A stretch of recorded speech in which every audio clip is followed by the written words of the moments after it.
So everybody, welcome. So there is a full program, lots of speakers, lots of talks, but I also hope, we can sort of have a quiet atmosphere and not rush through all kinds of things. And if I nevertheless go too fast or, don't make myself clear enough, please stop me, tell me we need more details, we need more explanation, and I'll try to deliver those. I'll try to, since also I'm the first speaker of the whole course, I'll try to start slow and also give some context and maybe also indicate a bit what other speakers will follow after me. We discussed among the speakers how we tune the program so that there's a good connection between the lectures. And since I'm starting, I'll try to put some kind of basement to the whole story and invite the others to follow up on that. So my plan for today, I always like to structure my presentations in 3 parts. I always like to do things in 3 steps or 3 installments. So today, my first session, there will be 5 times 2 hours. I plan to start with the big picture. Again, a bit of the context and the big story that's going on in our field. Second part I called, some names. There's Barry, there's Churn, there's Pontriagin, and there's Hall. And the whole point of that section will be to indicate how these, I guess the fruits of the minds of these people are connected by various interesting relations. And then my third thing for today is a thing called the Haldane model. And I hope by then it's clear how that fits into the big picture story. So again, 3-fold way I call this. I'll probably structure all the rest of my talks in a similar fashion. Okay, so this big picture, that's actually a rather daunting task to present to you. So I'll make an attempt. This will be my personal take on things. I'll mention names and I'll certainly forget many names, etc. But, I think we need some kind of context. So, I guess the heading would be, to keep it in shorthand. So these are some of these famous shorthands. Quantum Hall, that's my QH, I'll often use that. And TI, that's topological insulators. And I guess everything that I'll be saying and many after me somehow fits in this category of these things. And of course there's many relations. So I try to make some kind of scheme which I'll now put on the board. So there's one category of things I would like to call, quantum Hall systems. And then there's a category of things which I'd like to call topological insulators. Okay, and I'd like to begin, I guess, as a good physicist should always do, to recall some of the experimental discoveries in these various fields. And and then I'll take a different piece of color of chalk and I'll comment on the theoretical understanding, or in some cases actually theoretical predictions of all these things. So this again will be very brief and very personal, but here's some of the highlights. So there's the discovery of the integer quantum Hall effect. I think in many ways that's the start of the whole story. Happened 1980. I'll put some years also to give you some guidance into the history of things. Von Klitzing's paper, 1980. In the quantum Hall, story of things, there was a second major piece of progress known as fractional quantum Hall. 1982, very shortly after the original discovery, paper of Tsui, Gossard, Stormer, the discovery of the 1/3 quantum Hall effect. And then what I'd like to add, although this is a bit of a hesitation, the third sort of essentially different type of quantum Hall effect is what I would like to call the non-abelian quantum Hall effect, non-abelian quantum Hall systems. Here I put 1987, but I guess I should put some kind of star there. I put 1987 since that's the year that the quantum Hall effect that filling 5/2 was first seen. So if you wish, the filling fraction where the effects were observed was the original quantum Hall effect integer filling. This will come later what that means, but that was the number. Fractional quantum Hall effect, the first observation was nu equal to 1/3, and then followed others like 2/5, etc. But then in 87, there was this paper by Willett et al. Where they saw nu equals 5/2. There's a glimpse of that, but the quantum Hall effect at 5/2 has been confirmed many times over since that time, so there's a robust, solid result. Whether or not that observation is connected to this notion of non-abelian quantum Hall effect, non-abelian braiding statistics, that's still to be confirmed. It's an idea that many of us find very appealing. There's lots of evidence for it, but this is not a done deal, so that's why I put this star here. And I don't have another definite example of this non-abelian quantum Hall effect. We have many cases where we suspect it's going on, certainly in our computers, and hopefully also in the experimental situations. Okay, on the other end, the TI category of things, let me put two experimental findings that are breakthrough results. There's the 2D topological insulated behavior observed in the mercury telluride quantum wells, 2007 and onwards. First result of the Molenkamp group in Germany. Okay, so that's the 2D topological insulator business. And there's a 3D version of that, which was done a little bit later. The first observations, I think, were done in bismuth antimony and similar compounds, and that happened from 2008 onwards. And this was the Hassan paper. So you can see this is a much more recent development, almost 20 years or even more behind the quantum Hall discoveries. And there's some kind of curious historical order of things. If you look at the final understanding, in a sense, these systems were maybe easier and should have come first in discoveries and understanding, but somehow they came way later. And for the theory end, it took the whole community quite a while to seal these connections and to actually end up predicting new things in this column here that were then discovered by experimental observations. So the whole story is extremely fascinating and beautiful because there's lots of very deep ideas going on, and piece by piece they also come to materialize in experimental results. So so let me leave it with this. I'm omitting many important things, especially on this side here, where developments have been extremely rapid since these discoveries. But since I'm doing a quick overview, I leave it with this. And I'd like to now take my other piece of color of chalk and mention some of the theoretical thinking in relation to these experimental observations. And in a few cases, they were after the fact, so there was discovery, and then the theorists started thinking, and they said, aha, this must be a wave function such and such. In other cases, the order was the opposite, and there were predictions that were then checked in experimental findings. And I think the fact that these things come in both versions, theory first or theory after the fact, that's one of the things which makes our fields so fascinating. There's really this back and forth between theory and experiment, which keeps us all going. Okay, so let me put again my sort of personal choice of important theory, papers, developments, etc., in relation to these things here. And under the heading of this integer quantum Hall effect, let me put TKNN, which is another shorthand for some names, which is really important. This is Thouless, Komoto, Nightingale, and Denis, 4 guys who teamed up and wrote a number of papers in various combinations of these authors, where they understood what I would like to call topological quantization. So I'll come back to that, to fill in what they mean, etc. But this is really a very important insight, the fact that due to topology, sometimes observable quantities, in particular whole conductances, get quantized to sharp values, essentially integer values. That was seen again, it was first observed, but then it was understood in many ways, but one important way which has been, which is penetrated through this whole field is this logic of the TKNN thinking.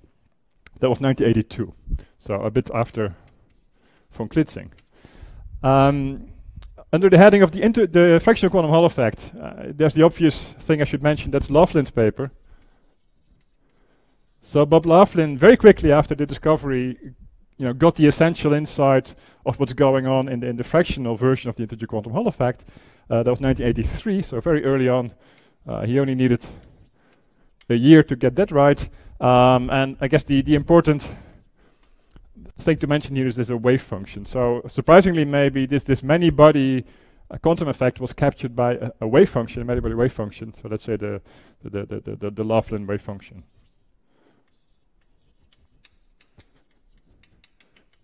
So, and in my course, this wave function, many of its variations will play an important role. In relation to this non-abelian business, I'd like to mention, I think this 1992. That's a paper of Moore and Reed, Greg Moore, Nick Reed, which is again a particular wave function, but now one that is able to explain a 5-half quantum Hall effect. And if it's the right one that actually happens there, it would also, explain this non-abelian statistics that's going on there. So the Moore-Reed paper produced what I would call a paired quantum Hall wave function, or Pfaffian sometimes called, paired quantum Hall wave function, which I guess is the first, well-structured example, certainly on paper in the computer, of a non-abelian phase of matter. So those were certainly 3 extremely monumental papers that have been very influential. I'd like to continue my scheme of things, and now there's a few things that I'd like to put somewhere here in the order of things. They were, in a sense, they followed these things here, and they anticipated quite a bit ahead of date some of these developments over here. And in particular, I'd like to mention a paper by Haldane. Let me put that here. So there's many, monumental Haldane papers. This is the one from 1988, where he came up with what I would think is properly called let me write that out, the quantum anomalous Hall effect. Where this anomalous is referring to the fact that it's a quantum Hall effect, but it doesn't have the uniform magnetic field that is typically part of the setup. So it doesn't have a net magnetic flux at all, but still there's a quantum Hall effect that's sharply quantized. So this goes under the name of the quantum anomalous Hall effect. So that was really important, and again, this was, in a sense, preceding all these TI developments, but quite ahead of time, so 20 years before this whole field got going at full speed. Another paper then I'd like to mention, following Haldane, Kane and Mallet, 2005, that's quite a bit later, took this Haldane model, which is particles hopping around on a graphene type lattice, and they started to include spin and spin orbit coupling, and they started to predict topological effects that essentially involve the spin degree of freedom. And they actually predicted that graphene could actually display a quantum spin Hall effect. So yet another quantum Hall effect, but now related to the spin degree of freedom of electrons. This prediction never materialized. It turns out the spin-orbit coupling in graphene is too small for their effects to actually happen, or certainly to be observable. But the theoretical thinking was very important, because following this understanding, there was a slightly different proposal for a quantum spin Hall effect in 2 dimensions, not involving graphene, but involving these mercury telluride quantum wells. So that I should actually put somewhere here, because that preceded the experimental discovery. So that was work of Bernevik and Huge and Zhang. That was 2006. They said, let's not do this graphene version of the spin-orbit coupled system, but let's do a well-chosen 2D quantum well for that. And we predict that then you can actually observe a 2D as a quantum spin Hall effect, and that was then actually, that actually happened in this experimental discovery shortly after that. So that was one of the first examples where the theorists got ahead of the game and they predicted effects to be discovered. And then this repeated this story in a sense over here, when a number of people, in particular Fu and Kane, generalized this situation to the 3D case, and they predicted, a 3D topological insulator effect, and they actually said exactly, go to bismuth antimony, because that's the band structure that has all the right pluses and minuses in the various indices. And this was then done by the Hassan group in Princeton, and they checked, the Dirac cones and the telltale features of those materials. So the Foucault was 2.7, and again, this 1 year later, the whole thing was experimentally confirmed. Okay, so I think these were like, 7 or so, really nice and influential theory papers, which are a bit of the backbone of the story. Certainly for myself, but also for the other speakers. So maybe this is a good moment to mention, I guess, to do some PR for some of the other speakers. So certainly Eres Burke, he will zoom into this corner of the game and give, very recent ideas on non-abelian statistics, not just in these specific quantum Hall systems, but also in, many other specially designed many-body systems where this could happen. So Eres Burke was going to have much more about this situation here.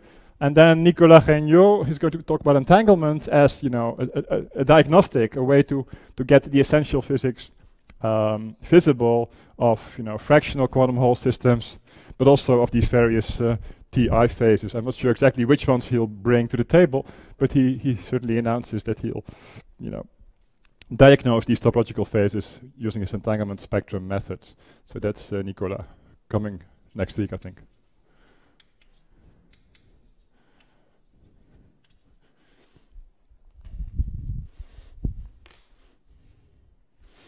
Okay, questions or comments?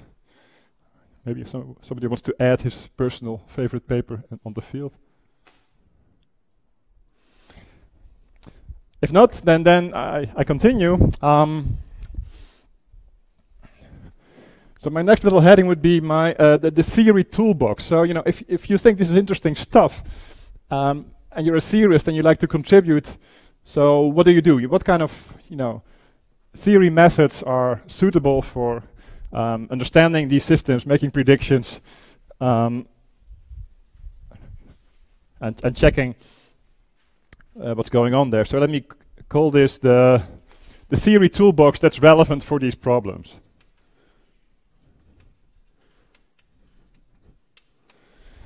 And let me maybe first say, if you focus on things like integer quantum Hall effect and many of the TI phenomena. So if you look at those, they're in the sense, from the theory point of view, they're simple. They're relatively simple because these things happen in essentially non-interacting systems. You don't need interactions in an essential manner, which means it's in a sense one-body physics.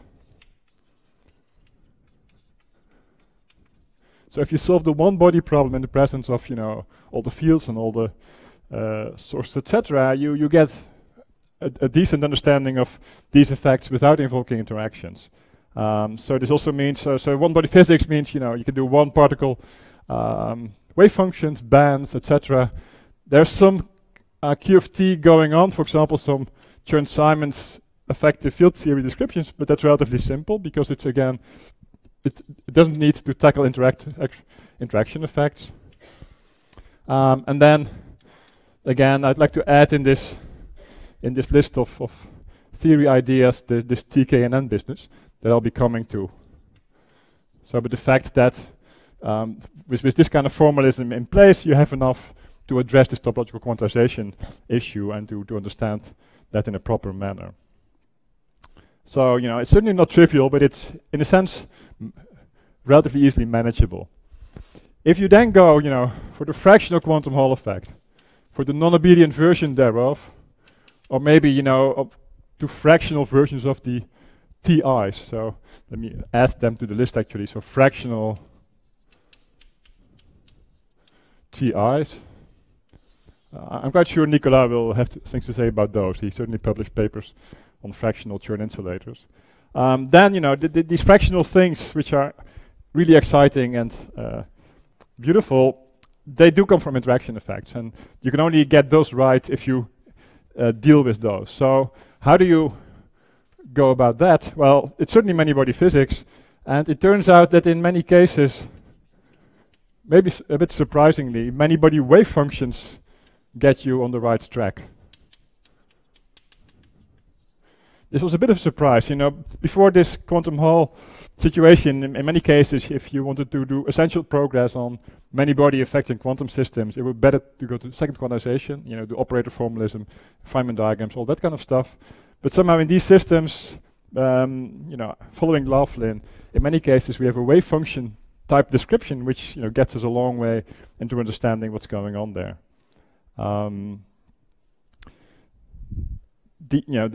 It has become a bit of art then to get those wave functions on the table. For example, let's say this 5/2 quantum Hall effect. What wave function would do that?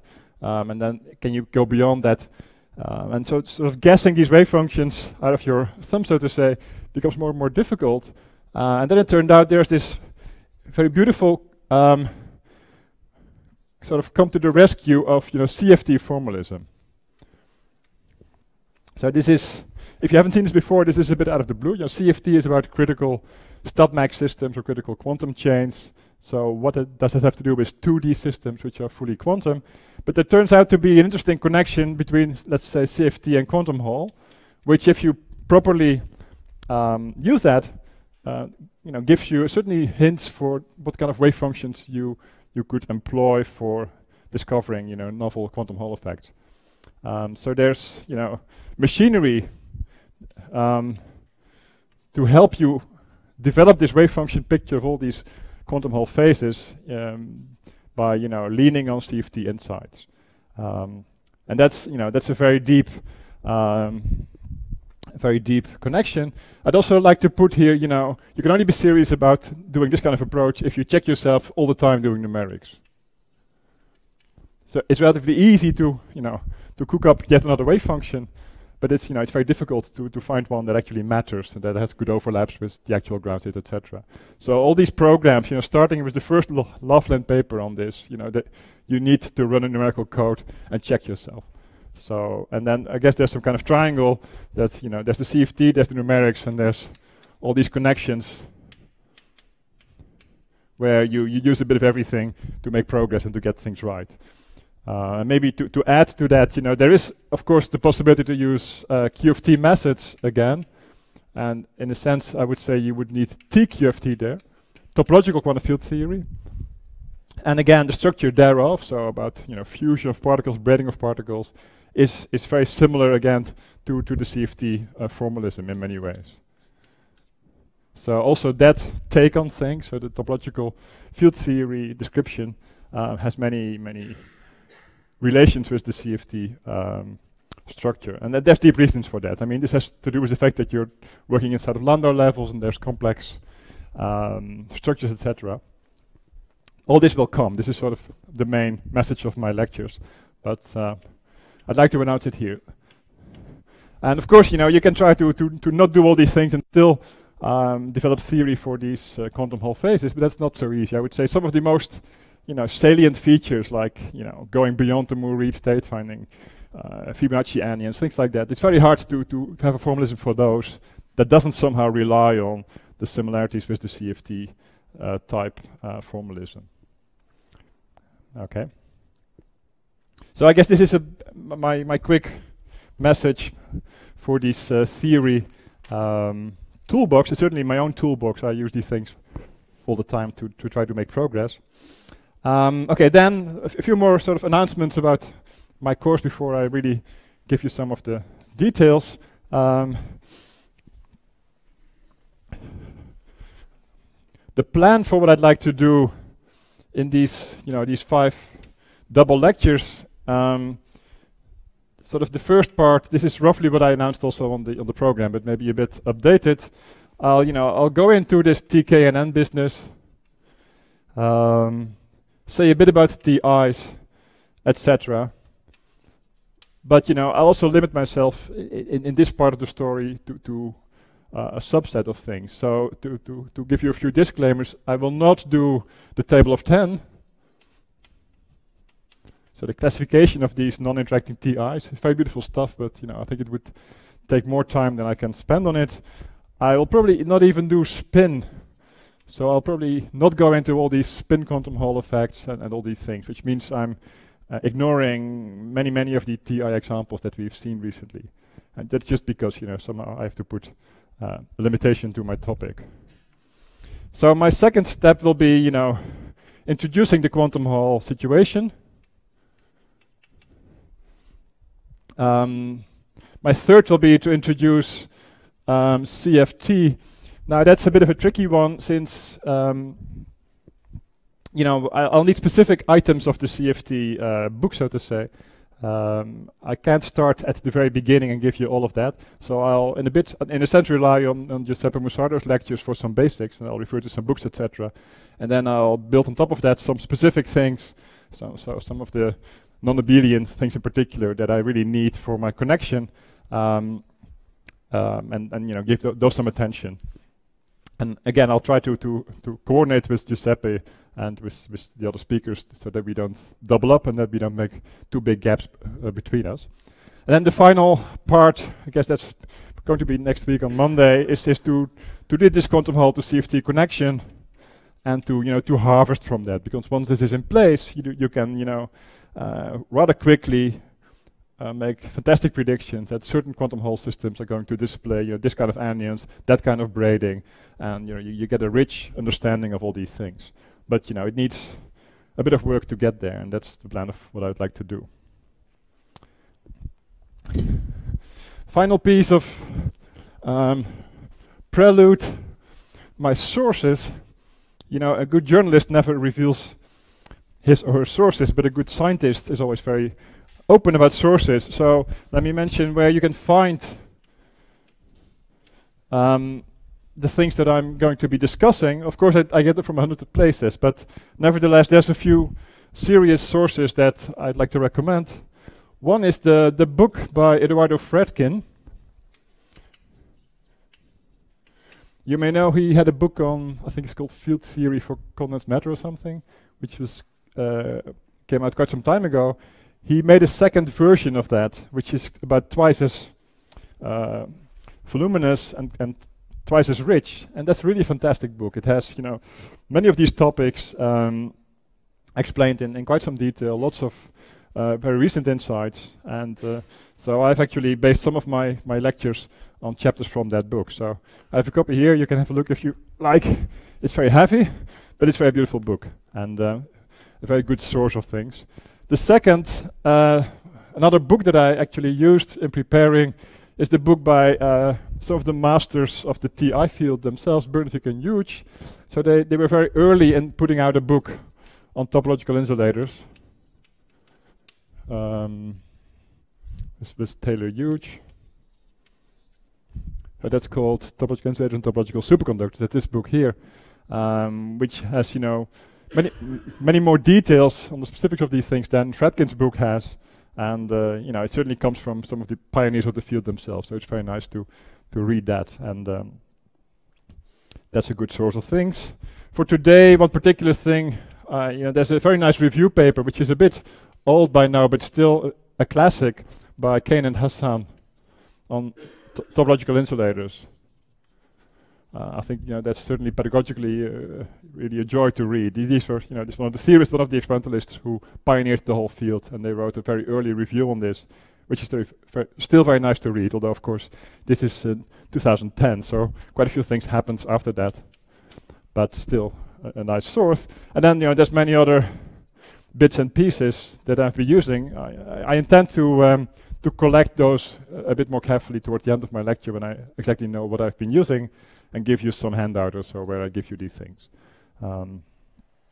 But for now, the first part, certainly these sources of Fredkin's book today, there's a lot in chapters 12 and 16, and for Bernvik there's a lot in chapters 2, 3, and 8. So somehow I went completely diagonal cross through these sources, but many things are actually there, and I quote some of their formulas, by the letter.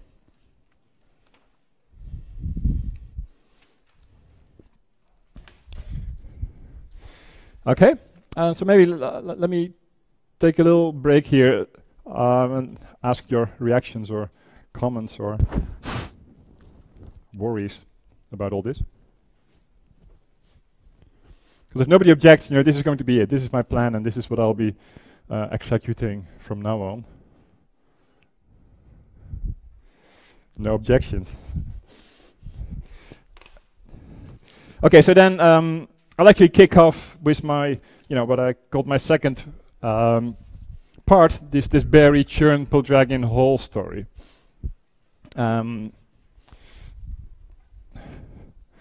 And again, what worries me a bit, you see, at some point, if you're lecturing like I am here, you go into really details. There's one equation, and then you do this and this, and then you get the next equation, and it becomes sort of algebra on the blackboard. And I'll try to do not too much of that, because I think we can easily fill 10 hours with those little steps. But I really care for that what you get out of these lectures is some kind of overview that things fit together, and this little step and that little step you can fill in if you like to. So I'll be rather sketchy, and I think if you really want the line by line derivations, you need to consult my sources rather than my blackboard, so to say. And that's on purpose, because I think if I really go into too many details, you'll lose sight of the forest. I guess if you only look at the trees, you don't see the forest, something like that. I'd like you to see the forest rather than the trees.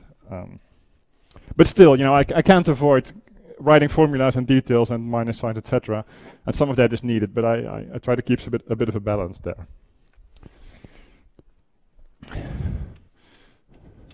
So what's this about Berry, about churn, about Pildragon, about Hall? So I guess if I would be faithful to my threefold way, I would have had to pick 3 names, but somehow I need 4 here.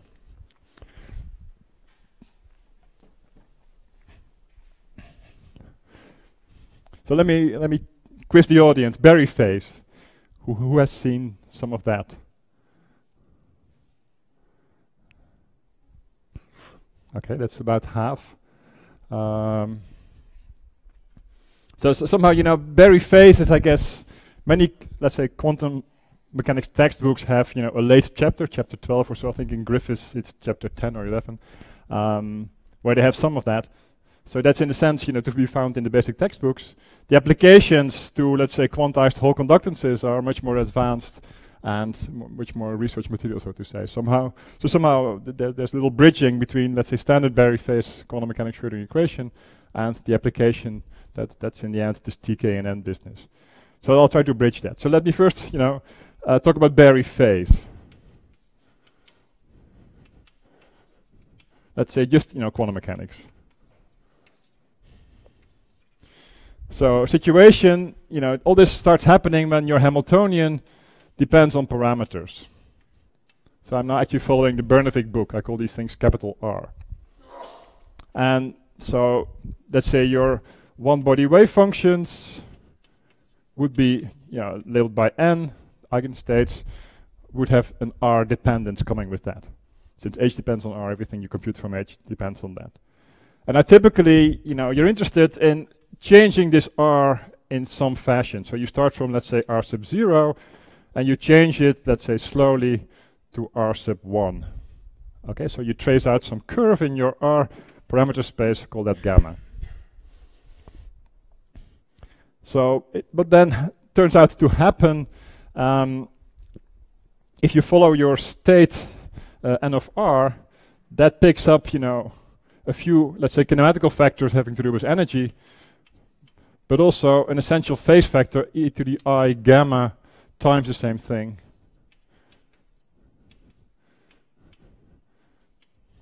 So in a sense, I guess, you go from 0 to 1, and you pick up this gamma, where gamma depends on n, because depending on which eigenfunction I do this to, I get a different number gamma. And this gamma n is then the famous Berry phase. So it's an essential response is in the sense of your one-body wave function to moving around in parameter space. And then the formula, let me put that here. So the gamma n, the formula you can actually derive from your Schrödinger equation. So there's no, this is not too complicated. If you sit down and do this little exercise, so you do a t-dependent development from R0 to R1, and you do your time-dependent Schrödinger equation. You solve the whole thing. You simply read out in the end what that phase is, and it looks like this. There's an I, there's an integral over this gamma curve, and then there's this famous inner product n of r gradient nabla sub r, and then n of r again, dr.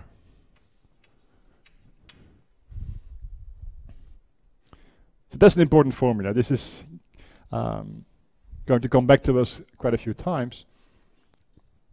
And so this is the Berry phase formula. You can write this as integral over gamma of a thing called, now there's this script A, which is a vector which depends on n dot dr. That's the same thing, where now this A here is called the Berry connection. So there's going to be three things: Berry phase, Berry connection, and Berry curvature. And so the phase is simply the line integral of the Berry connection of this thing called A. And then the third animal, that let me give it straight away. So if you view this A as some kind of gauge connection, it has a lot of connections to such things. You can make a gauge curvature, so you put a script f now, again depending on n. It's a vector. It's a vector in 3D. Depends on r. So it's the epsilon ijk of the d sub j of this a k of r. Okay, and now that's your Berry curvature.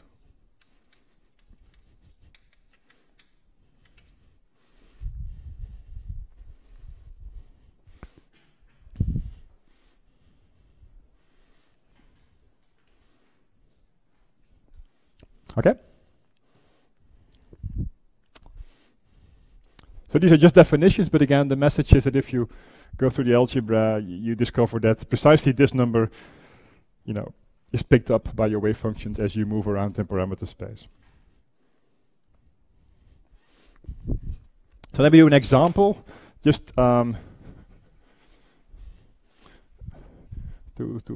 hopefully guide you a bit in what this all means. Let's take h of r.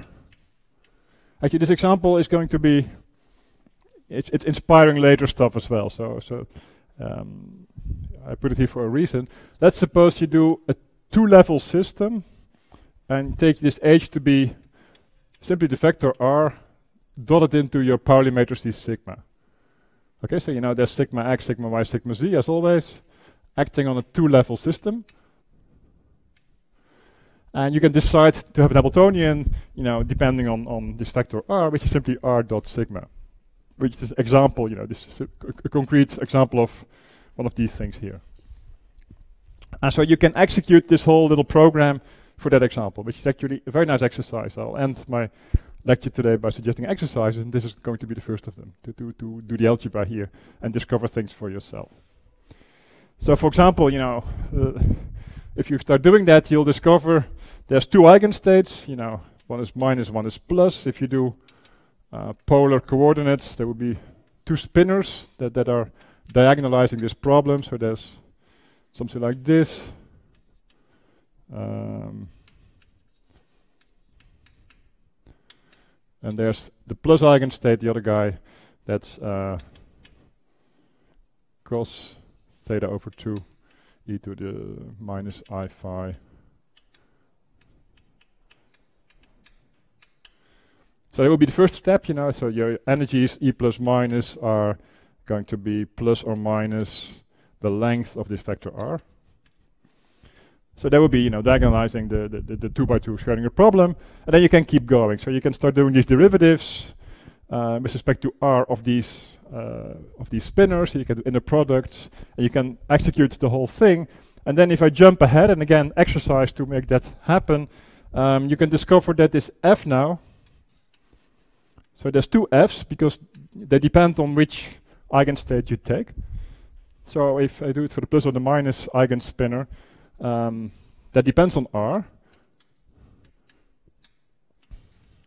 So there's this Berry curvature for this problem. Anybody sees this coming, what I get here?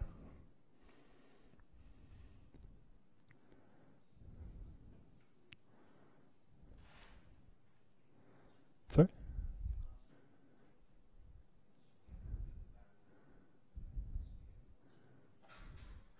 Okay, sphere of constant curvature, sounds good. You know, there's some kind of rotational symmetry in the problem, right? So you expect to be covariant for that. It turns out you get essentially some kind of monopole field strength. So you get an r over r cubed with a plus or minus depending on choice, and then with a half. And that half is important. You know, halves are very important in this whole business because there's always very important difference between pi and 2 pi, and you know 1 and minus 1, etc. So in this case, you find this half over there. So that's again, this is just a computation. So and my decision is to not do such computations in front of you because that would eat away all my time. But the message is this is what comes out. And so rather than stopping with that, let me chew on that for a bit.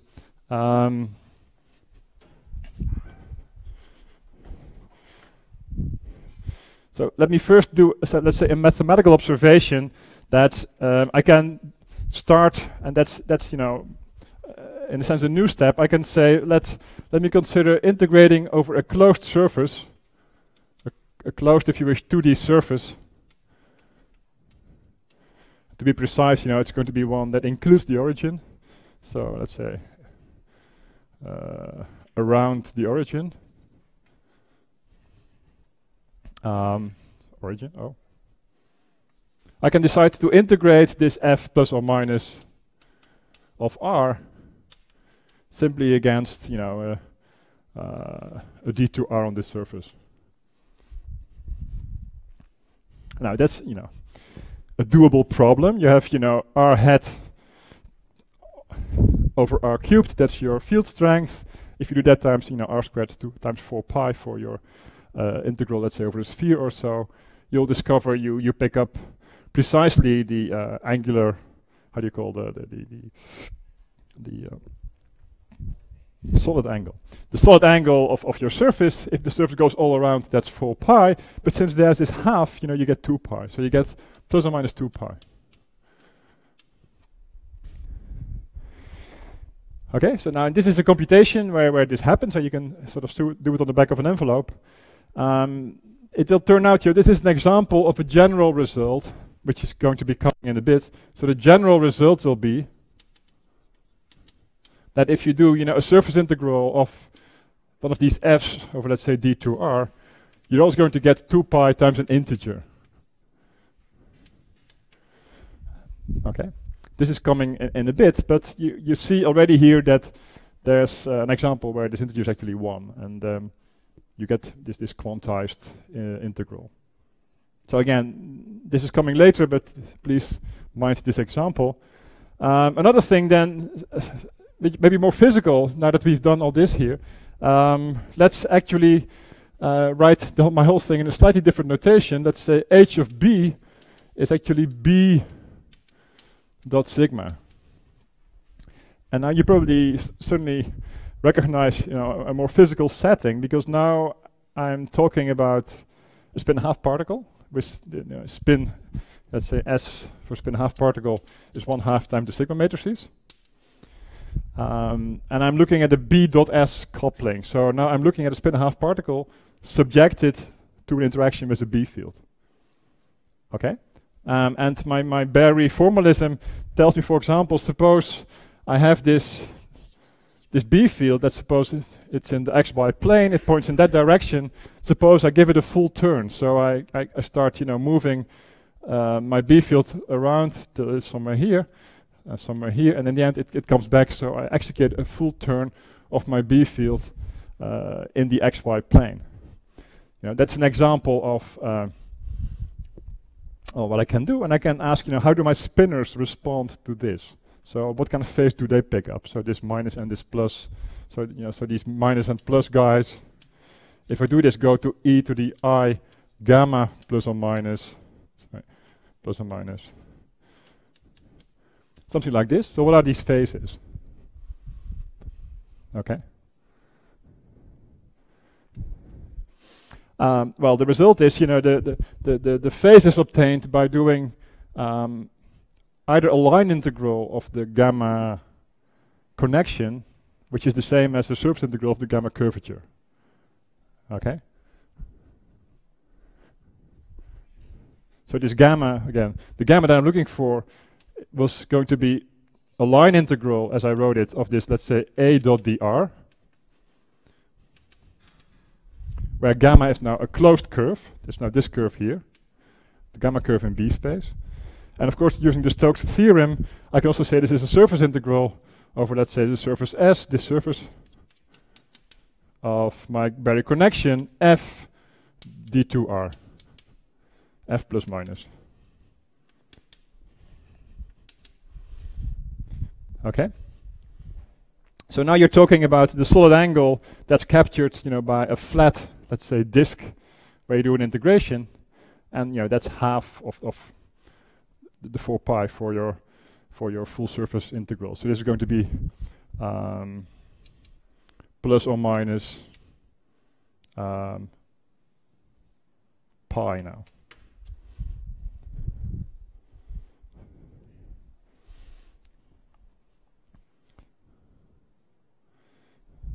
So sorry, it's this vector of 2 that I'm slightly worried about.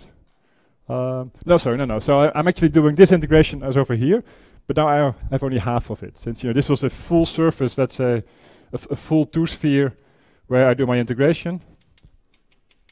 That gives me the 4 pi, but this surface over here is only half of that. It's like the upper hemisphere only and not the lower hemisphere, so I get only half of the result. That's a single plus or minus pi. Okay? So you just let me finish and then answer your question. So the result is, and I think you had to see this coming, the response of a spin-and-a-half wave function under a full swing, a full turn of the magnetic field is a factor of -1. That's a famous spin-and-a-half thing that they do this.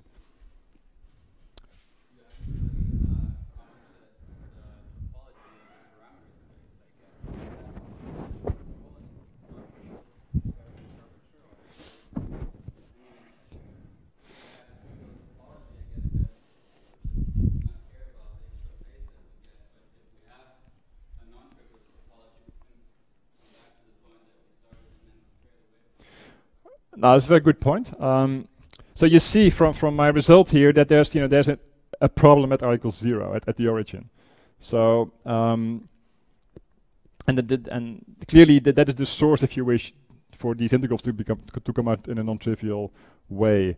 So yeah, this matters. And if you're very careful, you see, I simply give you here these spinners and tell you those are the wave functions. But I'm not very careful because these things are not well defined at r equals 0 because my angles are not well defined there. So the whole thing has the structure of a bundle. I have to do sections of that bundle where I use one type of wave functions here, another type there. I glue them and I get quantized response, etc. Actually, this is coming in a bit, but I was suppressing it sort of at this stage. Okay. So I hope this. Let me try to summarize. So again, one of the problems for doing these lectures, I don't know what you know, right? You've all been raised and educated in different institutions. So if you've seen Berry phase, I hope you recognize stuff. I think this is almost literally from Griffith's chapter such and such. If you haven't seen it, you may want to look it up and check yourself. And the exercise that I was suggesting over here is a nice one to actually carry this out, to discover that this formula works and explains this famous -1 for spin-and-a-half particles. That's a nice thing to do. And again, please remember there's this quantization over here. This is going to come back to us and be very important a bit later. Okay, let's take 15 minutes. That's the idea, right? Less. 10 minutes. Okay.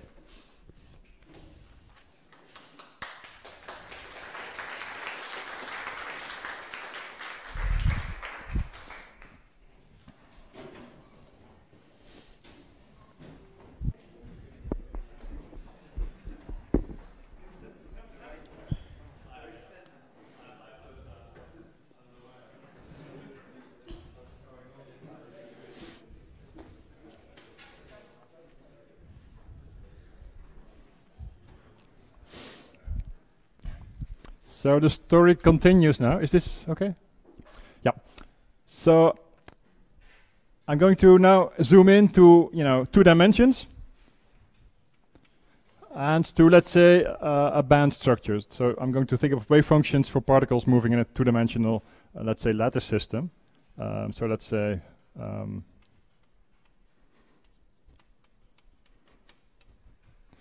and I'm going to use this Berry idea in this specific setting. What I told you before the break was very general. Any Schrödinger equation gives rise to a Berry phase, and you can look at what that tells you. Now I'm going to zoom in to let's say the following situation. So I look at wave functions, let's say with some band index, and they depend on x. With the Bloch theorem, you write these things as some wave function um of x. And let's say m is... Okay, so each m stands for a band of states, and they're labeled by their momentum k. Sorry, this is a k. And these k's, they are taken from a thing called BZ, some Brillouin zone, so some torus in momentum space that labels all these states. This is the Bloch theorem. Okay, and now the idea is that if you now give this k, you view it as one of these R's that I had before the break. So you start following how these spinners or these wave functions depend on k, you can start using this Berry machinery. So there we go. So you can do a Berry connection, which is literally the formula I wrote before, but now specializing to the situation. So here's my curly A, depending on m, I, and k. There's going to be, my eigen, there's going to be an I. That's important since I want a real number, and then I need an I for that. Here's my um of k. Then comes this gradient, which is now a gradient with respect to, let's say, ki, and then comes the other um of k.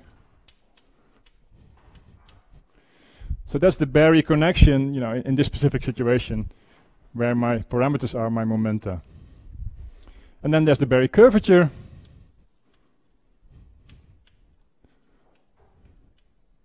Before the break I gave you a vector because I took the epsilon ijk of di of aj or something. But in this case, since I'm really looking at a 2D situation, I, in a sense, get only one component, only the z component of this curvature. So I write a scalar thing, pseudo-scalar f m of k is going to be only epsilon ij, and then d ki of my aj of m of k. Right. So that's all that. And then just to steam on, let me now look at the quantity I sub m. So depending on the band, but not on all the rest of things, which is the integral over the Brillouin zone of, let's say, d2k of my f m of k. Okay? So I simply construct this animal here. And now comes the message, equals, exclamation mark, 2 pi times an integer n sub m. So the message is this thing by construction and consistency has to be an integer number. Okay? And that integer number is going to carry on and become meaningful in a second as a whole conductance. But for now, this is a mathematical statement that we have an integer there. So now why is that? I mean, this is a bit of topology. Let me try to explain this to you. In a sense, I gave the answer before the break, since there was a question, but now it's coming again. So let me give you this. This is classic reasoning of a bit of a vector bundle situation or a fiber bundle. Maybe if you've seen the magnetic monopole treatment, you've seen this before. It's a similar situation. So here we go. I'll try to be a bit quick here. So here's my Brillouin zone. So it's let's say a torus type space of my kx and ky. In principle, I'm looking at these u sub m of k all over this space here. Now, what I'm anticipating, and also saw in the example before the break, is that there will be singularities if I try to write um of k everywhere in one go, and I cannot do that typically. So typically I have to make, for example, two patches of my space 1 and 2, where on space 1 I can write, let's say um1 of k, and that's, nice and single valued, and on patch 2 I can write um2 of k.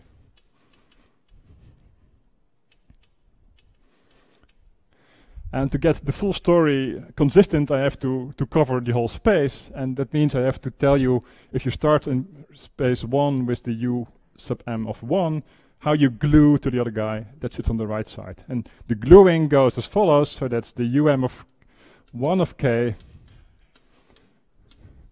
is going to be essentially a gauge transformation away from the other one. So there's the other one, and what you need is an e to the I fm of k. Okay, so you need a u1 gauge factor to connect the two things. You could actually go back to my example of these spin-and-a-half particles and actually work this out completely. So one patch would avoid the origin, the other would avoid. Well, I guess one patch would avoid the south pole of my sphere, the other would avoid the north pole of my sphere, and I can glue them at the equator. Okay, so now the important thing, if U is connected by a formula like this here, how do we connect the A's? Well, that's easy. You see, since the A's are gotten like this here, if you do an e to the I f to your U's, you can see how A responds, and it will respond, with a gradient of f, like a U1 gauge field, so to say. So the A connection, so the A, let me write this in detail. So the A m, now version 1, I of k is going to be the other one, the A m2 I of k. And now comes the gauge term minus gradient of ki of this f m of k. Okay? So this is really U1 gauge theory, but in a funny setting, so to say. So you glue the U's with an e to the IF, and that means the A's for region 1 and 2 are connected by, they differ by the gradient of f. Okay, and now I can do a one-line proof of my claim for integer quantization. Namely, if I now say, what is this I of m? Is the integral over all of Brillouin zone of my field strength f. That means it's in the zone 1 plus 2. Okay, of this f m of k. Now for each of these terms, each of these terms is like a half space with a boundary, and I can do Stokes' theorem. So I can, instead of doing the surface integral over part 1 of my f, I can do the line integral over this gamma curve, if this is gamma again, of, let's say, the A1 piece of that. And then the part for 2 will be the line integral of the A2 with the other direction. So you get A1 minus A2 dk, so to say. Okay, so you see that happen? So it's really twice the Stokes theorem. Once viewed from 1 with gamma as a boundary, and the other time viewed from 2 with gamma as the boundary, but in the other orientation of things.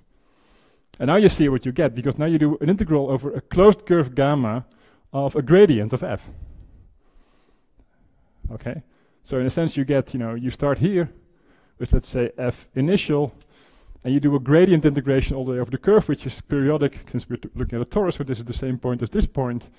And, so for consistency, f needs to come back to itself plus maybe 2 pi times integer. So you get the same number here. Okay, so this integral is really the integral of the gradient of f. So it's, f initial minus f final, which has to be 2 pi times integer to get a single valued u here. So it's 2 pi times nm. End of proof. Okay, and this is really, how a fiber bundle, vector bundle situation quantizes this integral. And this is standard mass theory, and this whole thing, this is called the first Chern class. So formally, I'm looking at a bundle situation, and such a bundle comes with an integer number called the first Chern class, and the number n sub m. So, and then that's how Barry talks to Chern. And again, we've seen an example before the break where I actually did this in the simple case, and I got 2 pi times 1, or minus 1. Okay, everybody with me? Because now there's one more step to take, and we're back to physics, and it's going to be the whole quantization machinery is going to be in place. So maybe let me leave this to remind you how we proved that we got an integer. And let me now give you the claim, which is actually going to bring in Mr. Hall. And I guess I label this whole insight with the TK and N. Again, Thouless, Komoto, Nightingale, and Denis. So there's, in a sense, 3 formulas that summarize the whole thing. Now I'm talking physics. I'm talking about a Hall conductance, sigma xy. So the response in the x direction, let's say, of a current if you put a voltage in the y direction. Oops, this is going to be, the quantum, e squared over h.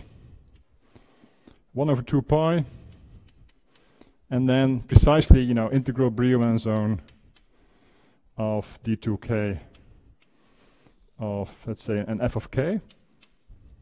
So same f as before, but now written plain to make it a bit easier to do. What's f of k? F of k is, well, just to be explicit, day dx minus dax dy. Same formula as before. It's, it's the curvature that goes as a connection. What's the connection? Well, a sub I. It's the same thing as before. So now it's, there's always a ddki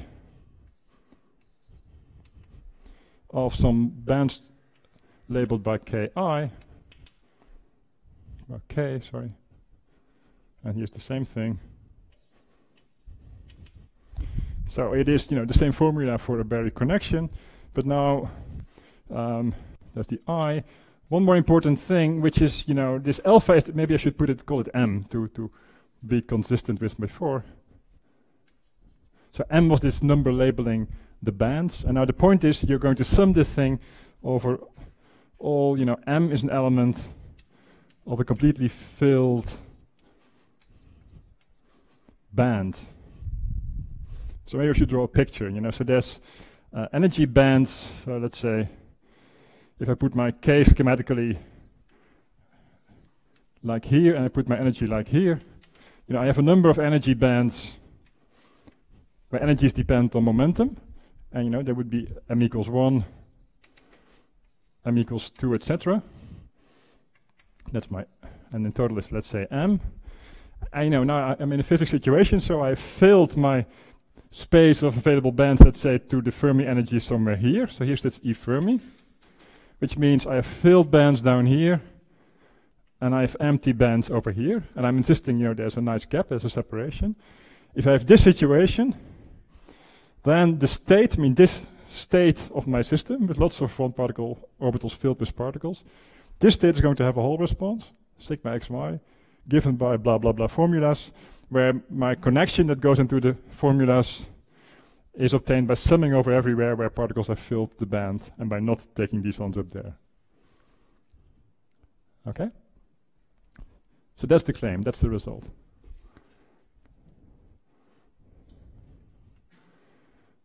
So if you wish, the Chern class of this bundle, where I specialize to the filled bands only, so this is this Chern number that I had before, that's precisely going to be the Hall conductance.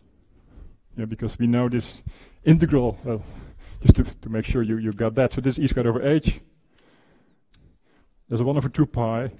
And then we just proved that this integral, that's this result over here, this integral is 2 pi times integer. So I get 2 pi times integer, 2 pi im. So I get e squared over h times integer. So nm is. Yeah. So I have integer quantization of my Hall conductance, if this whole thing works properly.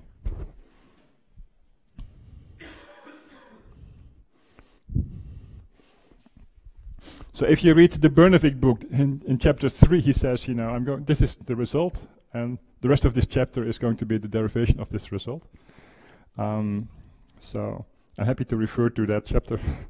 You see, the derivation here, you know, it takes obviously a number of steps, because in a sense I've been talking math up until here, and this is a physics statement. So this is, you know, how a system starts running currents in response to a Hall conductance, or if you turn it around, how it develops a whole voltage in response to currents running around. So to do an analysis of this, you know, you need a Kubo formula, and you go through a number of steps. So typically, you know, you express this thing as some kind of correlator of current operators, blah blah blah. And so I'm skipping all that, and I'm simply telling you, if you go through the whole thing, in the end you precisely pick up these formulas over here, and you harvest this result here. So I feel a bit guilty of, you know, not doing this whole derivation for you here, but I would like to leave it with this.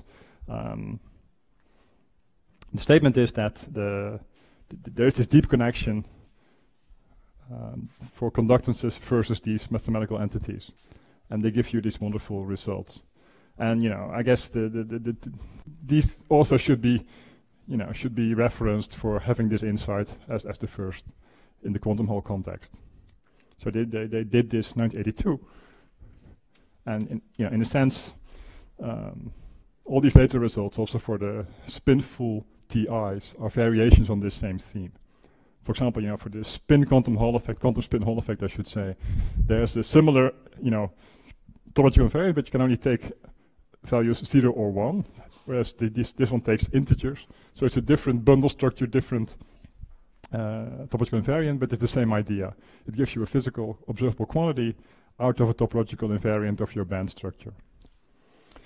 So just to briefly mention, I guess, once again,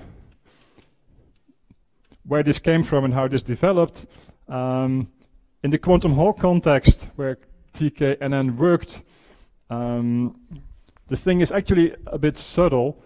If you do quantum Hall, let's say, plane without a lattice, so the usual setting that I'll come to later, you cannot quite do this as it stands here. There's a variation they actually did. So rather than looking at the response to change of momentum, they looked at change of boundary conditions, which is a bit of a story by itself. So the original formula they wrote was for a slightly different setup, you know, with, so let's say quantum Hall, the original, it's, you know, looking at boundary condition shift Ti rather than Ki's, which, you know, is a technical difference, but it is important. They did have the K version, so to say, for the quantum Hall on a lattice. So you can, you know, do lattice particles exposed to magnetic field. So let's say a square lattice, and then you can do P over Q fluxes per plaquette or so. That is a quantum Hall setting. And then actually these formulas can be taken much more literally, and they give you the whole conductance in one go. So the lattice version they did.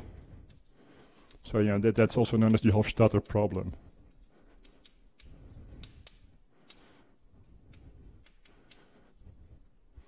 And if you look, for example, in Fredkin's book, he goes into this example in quite some detail.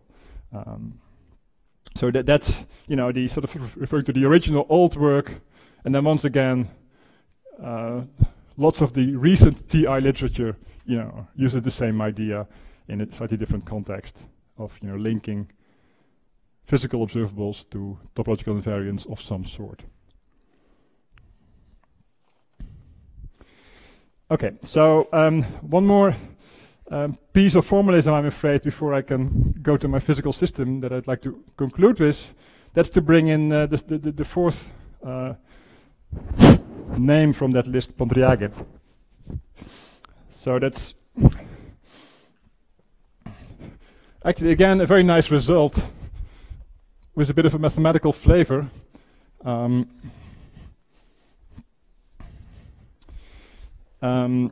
Which is the following. So there will be lots of Dirac fermions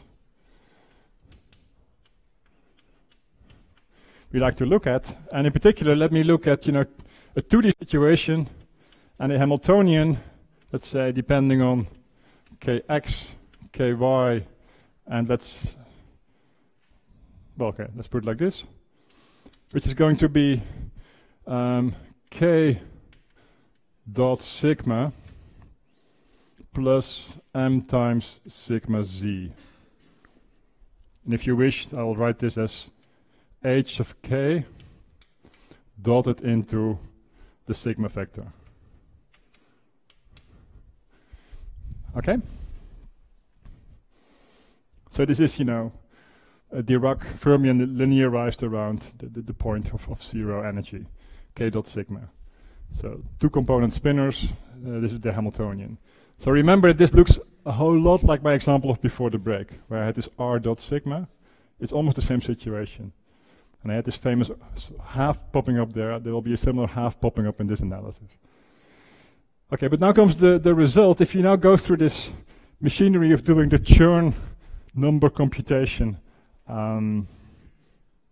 that you like to do for having a Hall conductance, it turns out there's an easier formulation that gives you the same number. So there's a little fact, if you wish. That's the Berry curvature, which we know, is the same as this first Chern number C of the associated bundle. In this case, I can actually get it straight from these H factors, rather than going through lots of steps that you would have to do in this formalism here. And I get it from the H factors by doing the following. I take another expression to make an index, 1 over 4 pi integral, let's say, d2k. And now I do, let's see, dkx of my h hat. I do a wedge, and then I do dky of my h hat, and then I do a dot into another h hat. Right, so an h hat, would be h factor divided by the length thereof.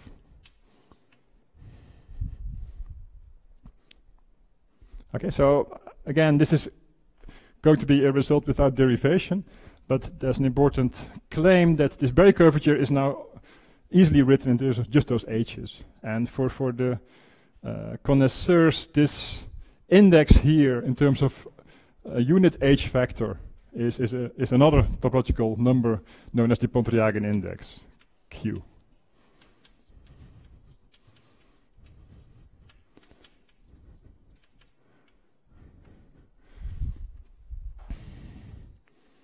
So what this index is doing for you, if you map a space, let's say a sphere, into a bunch of unit vectors, so a pointer in all kinds of directions, then this Pontryagin index is keeping track of how many times this arrow winds around your target space. So for example, if you do a map from S2 to S2, where you have all these unit vectors pointing in various directions, then there is a notion of a winding number of such a map. And if you know this h hat everywhere, you can compute that winding number. For example, if it's like this, like the hedgehog or something, would be winding number unity, winding number 1. The thing goes once around, and you cannot undo that without breaking the system, so to say. So it's a topologically protected quantity, which is called Pontryagin Q.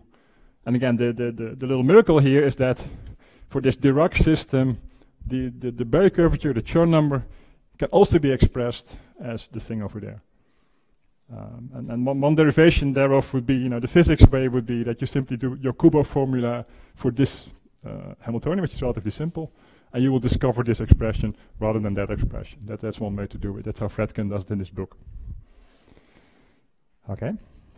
So if you have this result, then we can actually compute the number. And that's interesting because that's going to tell us about the Hall conductance of a Dirac fermion. So let's do that as a final preparation for my model analysis. So again, I have Pontryagin in the game as well now. So let's simply do that. So let's try to compute this Q for my Dirac fermion case. Now this is again rather simple. So this h of k is this 3 vector k comma m.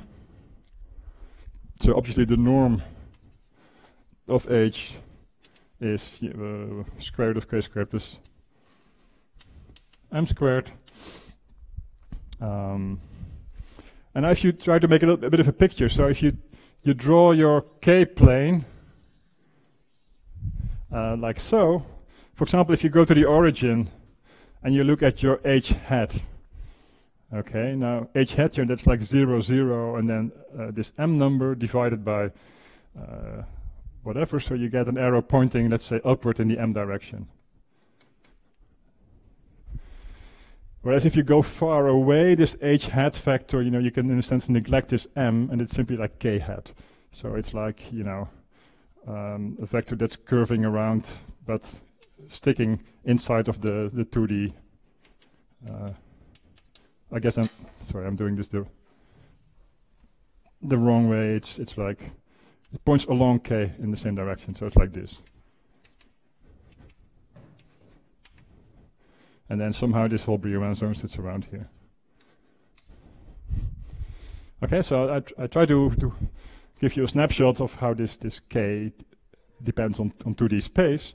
This h hat, sorry. So this is the h hat landscape, so to say.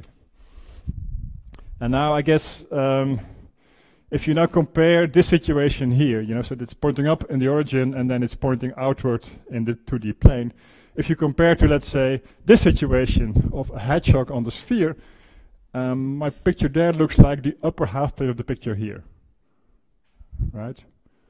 And so since this was a unit charge configuration given cubic of unity called a skyrmion, you can recognize that this situation here is like a half skyrmion. And that's called a meron. So lots of terminology coming from other bits of physics where these things were encountered and analyzed. So you see the configuration we have to deal with for a Dirac fermion is like half a skyrmion, like a meron, meaning that the Q is going to be a half. You get only half of what you get over here.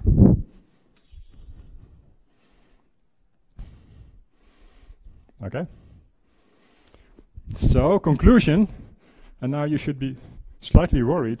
So, by the way, one more thing to say.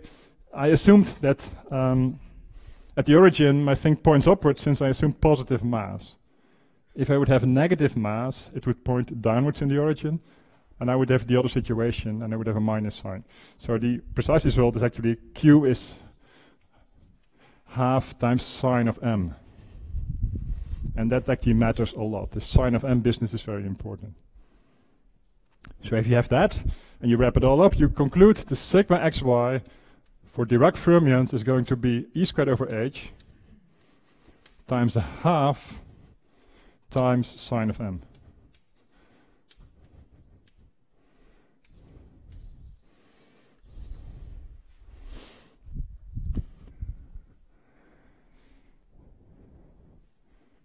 So anybody getting nervous about this result?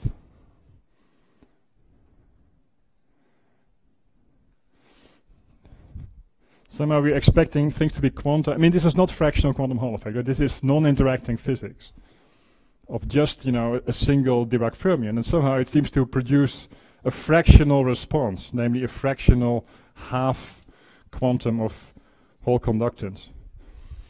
And that's unexpected, to say the least.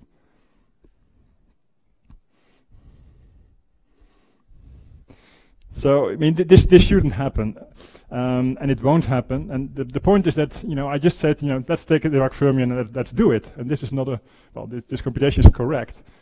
But, a physical system giving rise to Dirac fermions, like graphene or what have you, will always guarantee you have them coming in pairs. If you remember graphene, and if you don't, it will come in a second, there's two Dirac points, k and k prime. So there's two masses, there's two responses, and depending on the signs of the mass at those Dirac points, you either get, half plus half is unity, or you get half minus half is nothing at all. So you're saved by the fact that, you know, there's always pairs of Diracs rather than, you know, individual occurrences. But, you know, a single Dirac point with all this logic gives you response is only half of the quantum. Same half, you know, there's one half in the whole story that keeps propagating. In a sense, it's the same half that you saw for the spin half particle.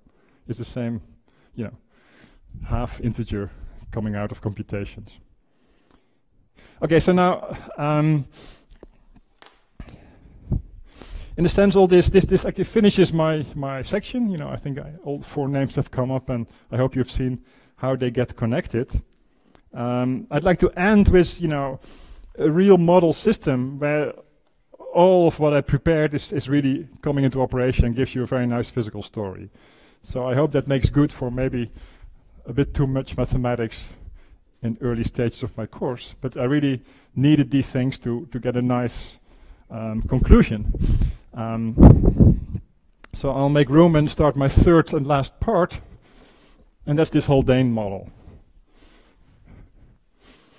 So in a sense, you know, in my scheme that I started drawing on the blackboard, it's the perfect middle between, let's say, the quantum Hall understanding and the topological insulator understanding. This is, if you wish, a Chern insulator, a topological insulator that looks a whole lot like quantum Hall, but it's much easier to analyze and, you know, gives a very pretty understanding of quantized Hall conductance. So I really like this thing, and, you know, in both books that I consulted, the model only comes up somewhere 3/4 down the road of the book, but I thought I'd bring it up in the first lecture just to show you how nice these things are.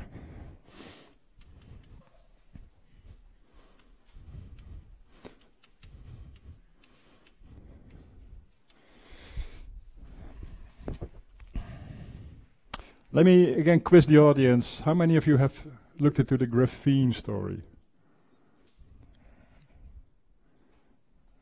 So how many have done, you know, the little computation that gives you the dispersion relation, the 2 Dirac points and everything? Okay, only a few of you. So I should, because that's going to be part of this story. I mean, the Haldane model is graphene plus, if you wish, plus a few extra terms. So I'll need to give you a bit of a summary. So again, now I'm going to go into details of an actual model, and again I have a bit of a principle. If I present a thing like this in front of a group of students, I try to limit myself to 10 equations only, because I feel if I give you 25, it will be wasted on you, not because you're not smart enough to get them, but because it's too much in too little time. So I picked my favorite 10 equations of this Haldane model, and I'll limit myself to those, and I'll probably repeat this strategy for other models coming up later in the presentation. Okay, so Haldane model is really particles moving around on a, let's say, a graphene lattice, hexagonal lattice. I'm going to ignore spin altogether, which I think I'll keep doing throughout my course. So spinless particles, spinless fermions, moving around. So graphene, you know, is a chicken wire lattice. There's A sides and B sides. Let's call this guy A, then these are B, B, B. And this is another A, etc. The original, let's say, graphene model, also the one that applies to the physical system, is, you know, nearest neighbor hopping. So there's 3 vectors that are nearest neighbor hoppings. Those we call D1, D2, D3. And, you know, we can first look at that again. So this is graphene without extra complications. So here, you know, Semenov, I think, is credited for getting that right. Semenov 1984 for, you know, publishing this band structure situation for graphene, although there's all kind of other references as well. So what do? So you start writing, you know, wave functions. So let's say we use a psi for the A sides. We use a chi for the B sides. And then you see that the hopping goes from chi to psi and back. It goes from A to B and B to A. So if you make a Hamiltonian for that, so now this is called H0. That's not the Haldane model yet. This is the graphene plain vanilla graphene. So what do? You have, integral Brillouin zone d2k over 2 pi squared, and there we go. So there's a psi dagger of k, chi dagger of k.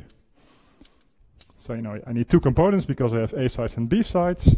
Then comes my matrix 2 by 2, and then comes my vector psi k, chi k.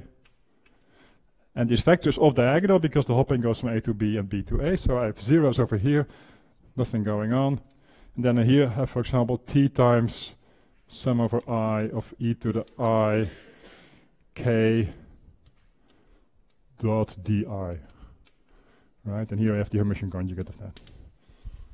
I think that's quite clear. So the hopping has strength t along these three directions. So you get a Hamiltonian t times e to the I k dot di, all three of them. So that was formula number 1. Everybody with me? This is, just a hopping problem. So let's solve it. What are the energies? Formula number 2. Two energies, 2 by 2 matrix, depending on k,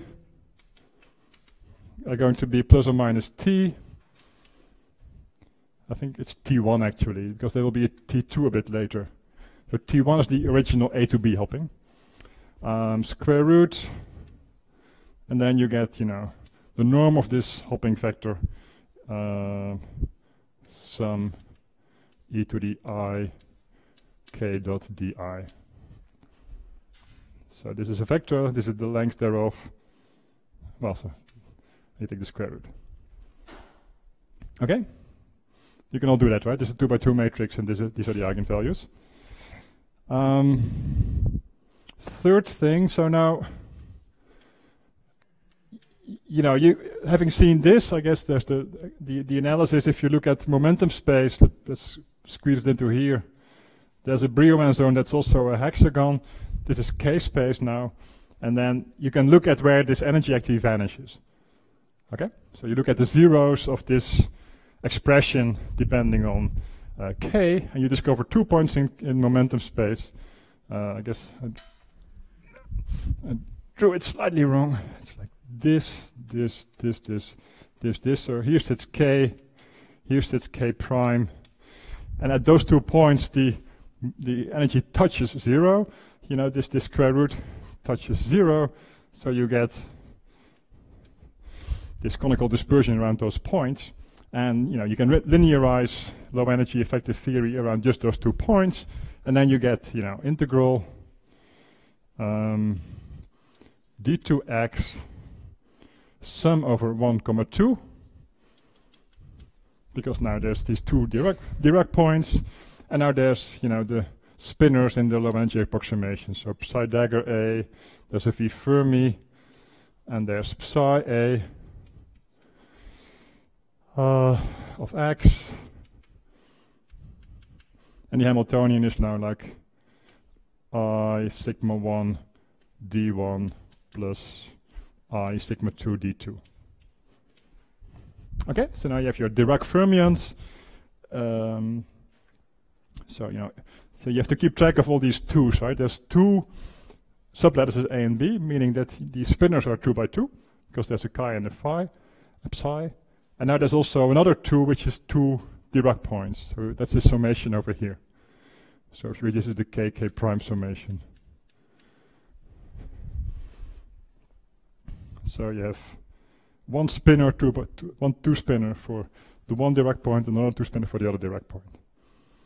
And that's the whole theory. Okay, so this is graphene plain vanilla.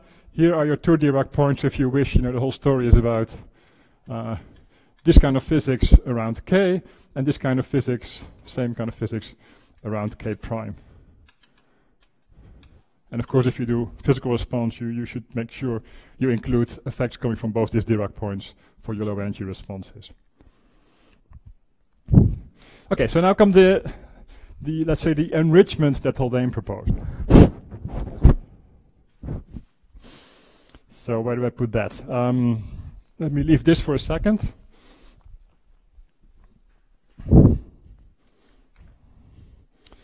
So Haldane said, let's be a bit more imaginative, but let's add 2 extra terms to this Hamiltonian. And the first extra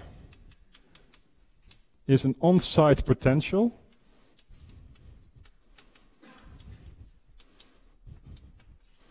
And the idea is that on the A sides you put plus epsilon, and on the B sides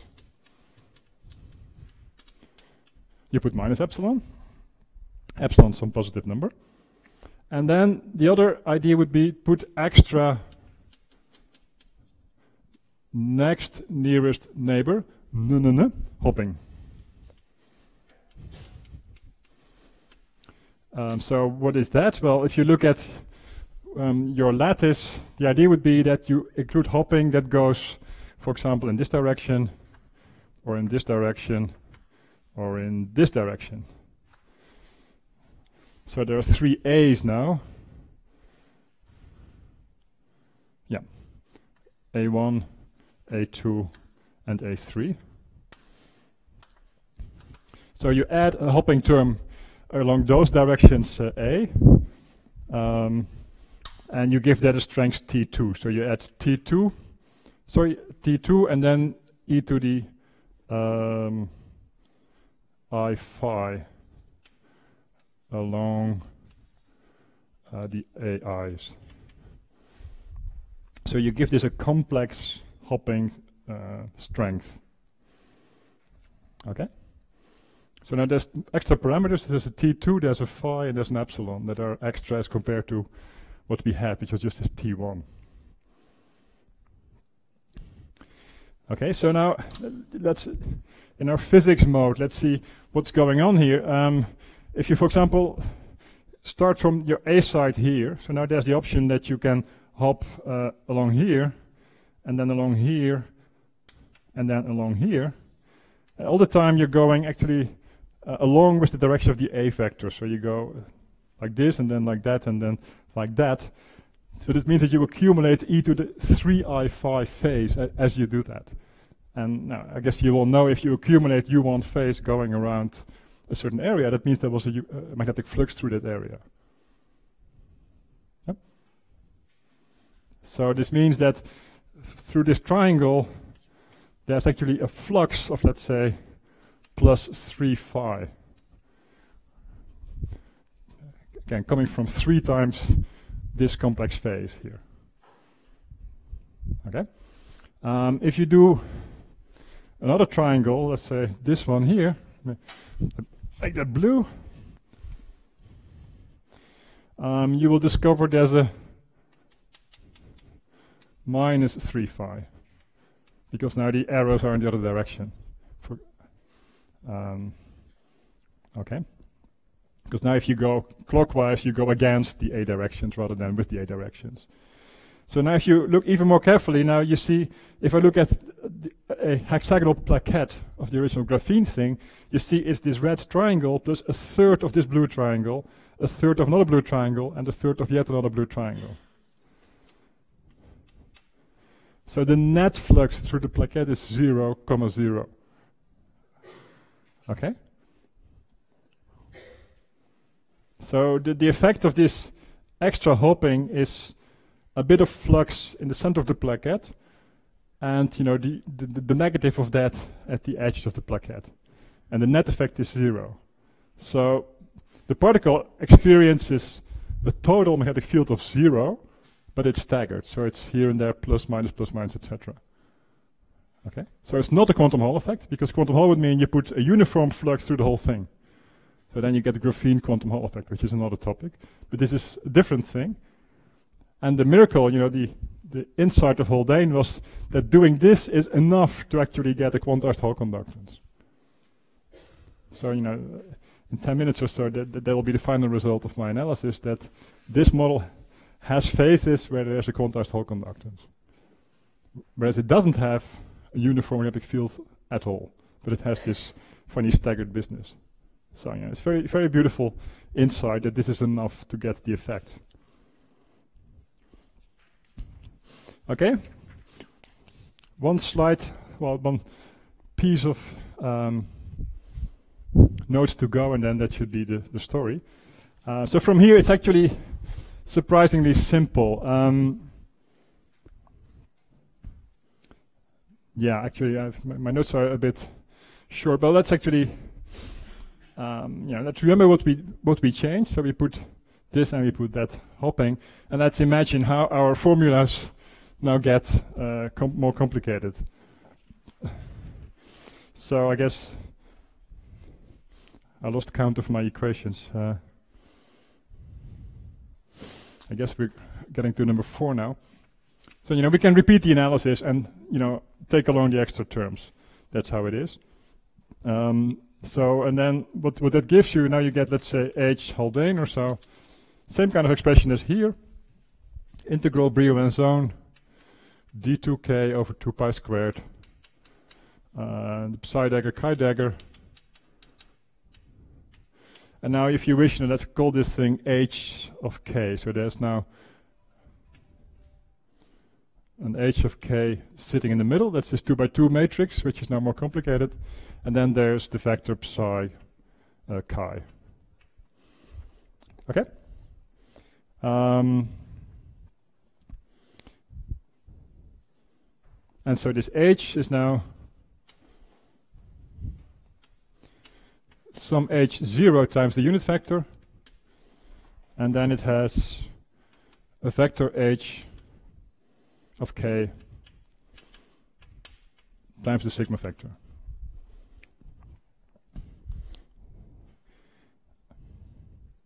Okay, so if I had lots of time, I could actually spell out for you what these 3 things are, h0 and the h vector. They're simply, this matrix, putting in the T2 terms with the 5 phases, and putting in this epsilon. The epsilon, for example, is very simple. I think it's just sigma 3 plus epsilon minus epsilon, things like that. But let me not do that, because you can all fill in these details if you sit down and do it. One thing I'd like to stress, I didn't say time invariance, time reversal symmetry until now that I say it. Without the so without the terms added by Haldane, the graphene model is time reversal invariant. But if you add these extra terms, it's no longer. So that's important. Let me actually write one more equation, then stress that a bit. Let me give you, well, you can still write energies, but that's not so interesting what those are. Let me give you equation number 7, I guess, which is now this Haldane Hamiltonian near the 2 Dirac points. There's still, 2 Dirac points to be recognized, except that we've probably opened up this gap a bit by the extra terms. But still, there's still, low energy physics taking place around these 2 points. And we can still, write our Hamiltonian around those 2 points, as we did over here. So you get the following situation: integral d2x, sum over a, same as before. And now you get again I alpha 1 d1 plus I alpha 2 d2. But now it comes, there's the third term, there's ma times, I think it's called beta in my sources. And then there's the, sorry, here's psi a, and here's psi a dagger.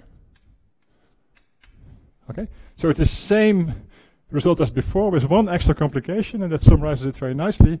That's this term over here. We didn't have that before, and so some of all the extra stuff that Haldane put in, if you process the things, they end up in mass terms for both components a equals 1 equals 2, and they complicate the story. And now to be sure, if you now look at time reversal symmetry, so you write the operator that implements that as theta, and you look at one of these Dirac things, let's say h vector of, well, let's say k and m, and another theta, you would discover you get the same h vector, but now with minus m.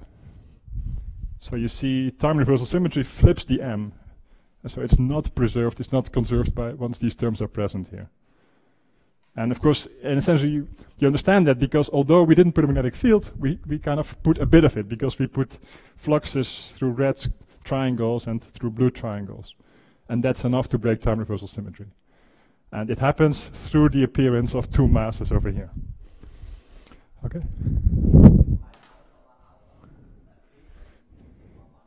Yeah. Yeah, for some reason, I'm following actually Fredkin's book here. He used this notation and exactly what Martin says. So alpha 1 here is sigma 1, alpha 2 is sigma 2, and beta is sigma 3.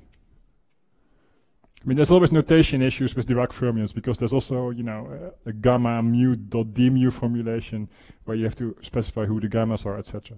But this is what I intend over here. Okay? So I guess this was 8.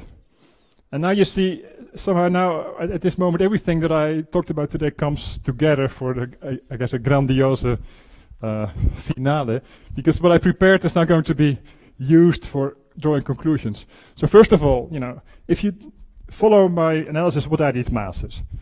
So let me specify what they are. And they clearly depend, you know, on what have we, T1, the original hopping, the T2, the phi, and the epsilon.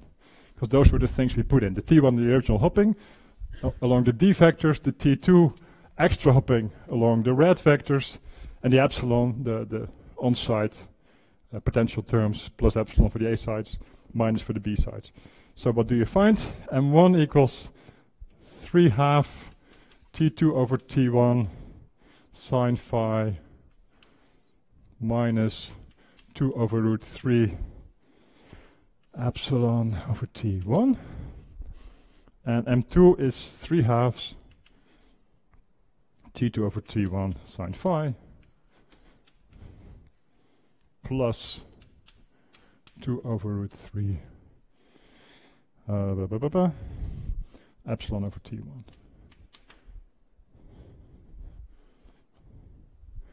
Right. So they're just the numbers that come out of doing all this, right? And I guess you see coming that my second exercise is going to ask you to reproduce these numbers from doing the algebra. Okay, so we have two Dirac points, and around each we have a massive Dirac fermion. Now, I talked about this before, you know, just after coffee, and I had a conclusion, namely that the whole conductance, sigma xy, for one of those points, I took one in isolation, was going to be e squared over h times 1/2 times the sine of the mass. And I also said that that's a funny half. I don't expect that, so I anticipate having two contributions in a physical system.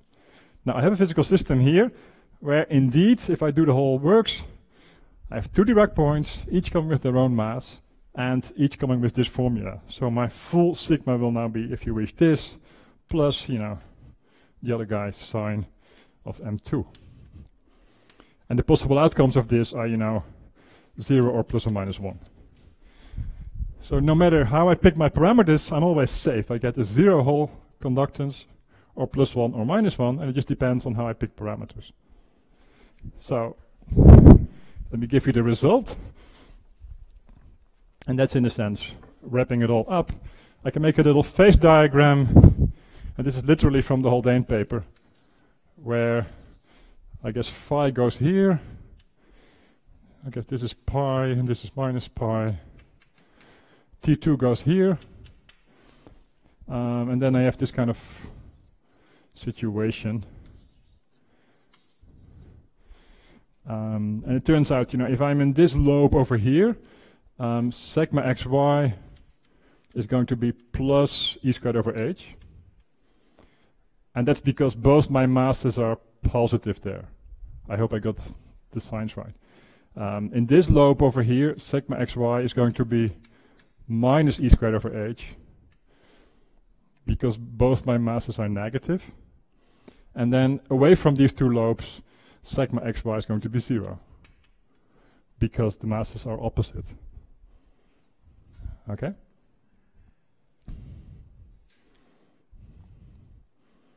And that's the result. That's the end of the story, in a sense. So if you pick these T2, phi, and epsilon such that, for example, you're in this part of parameter space, the whole thing behaves like an integer quantum Hall effect system. If you pick them over here, it behaves like, well, same thing, but with the other sign. But if you pick them somewhere else, it behaves like a regular boring insulator with nothing special going on there.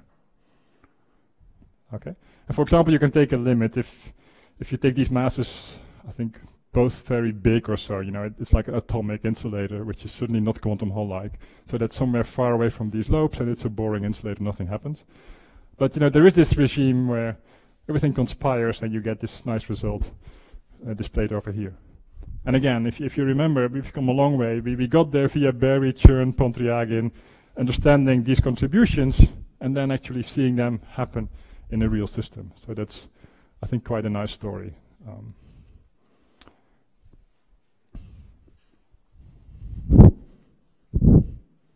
I think I'm, by the minute, hitting my mark. So, there's this question about, you know, homework.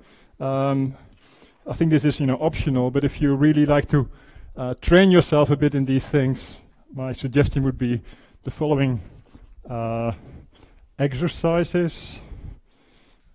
It's too bad to rub this away. So I would suggest, you know, show, work out, whatever, you know, this F equals 1/2 R over R cubed type result, plus or minus for the original, the spin half thing that I came up with in a very early stage. And I would, you know, suggest you work out these masses MA for the Haldane model. So I told you they come out like this here. It's a nice exercise to actually do that and see that they come out as I tell you here.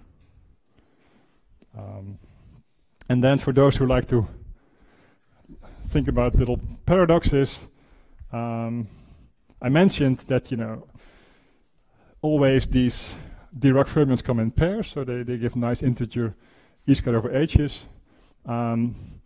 But you know, there's exceptions to that. So if you look at surfaces of 3D TIs, you can have, you know, single Dirac fermions.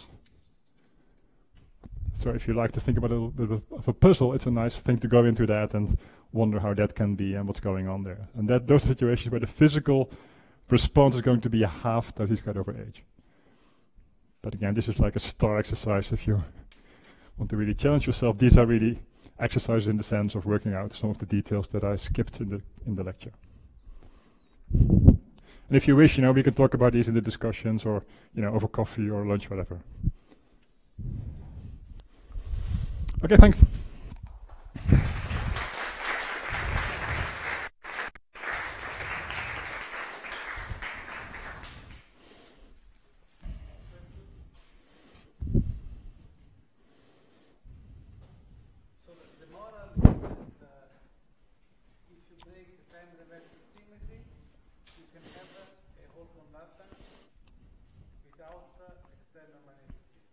Right.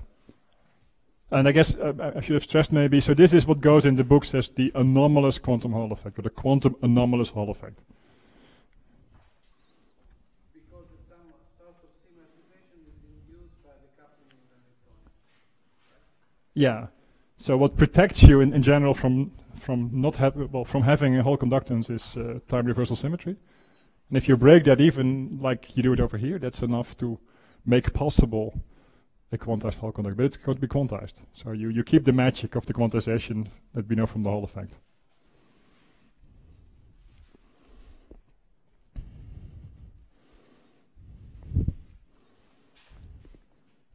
So if you have some savings, I really recommend this book. I really enjoyed going through and reading things. So the second edition of the Fredkin book.